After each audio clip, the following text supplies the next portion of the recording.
In today's video, I'm going to teach you how to leave a workspace in Trello. By the end, you'll know exactly where to go, what to click, and what to expect after you leave, so you can keep your Trello account tidy and focused on the workspaces you actually use. First, head to Trello.com and sign in to your account. Trello uses Atlassian accounts, so you'll log in the same way you do for other Atlassian products.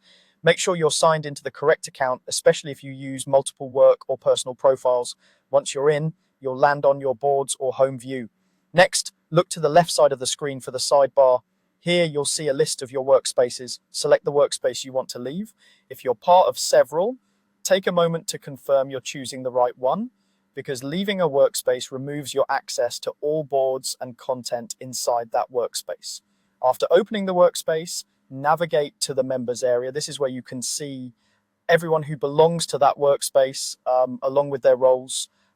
It's helpful to glance at your role here, especially if you're an admin.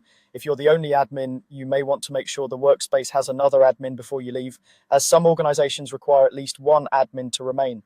Now, find your own account in the member list and click Leave. Trello will typically ask you to confirm you want to proceed. Confirming will immediately remove you from the workspace and any boards within it. This doesn't delete any boards or cards, it simply revokes your access. If you change your mind later, you'll need to be invited back by a workspace admin. A few tips as you do this.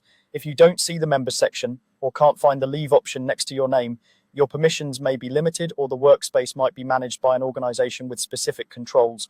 In that case, reach out to an admin. Also, if you're using a mobile app and the option isn't obvious, try switching to a desktop browser for the clearest view.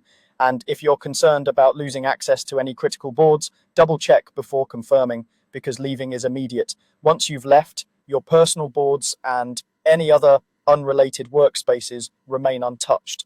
You'll notice that the workspace no longer appears in your sidebar, keeping your Trello clean and focused. That's it. You've left the workspace safely and cleanly. If this helped, keep organizing your Trello so it reflects what you actually use, and you'll stay efficient and distraction-free.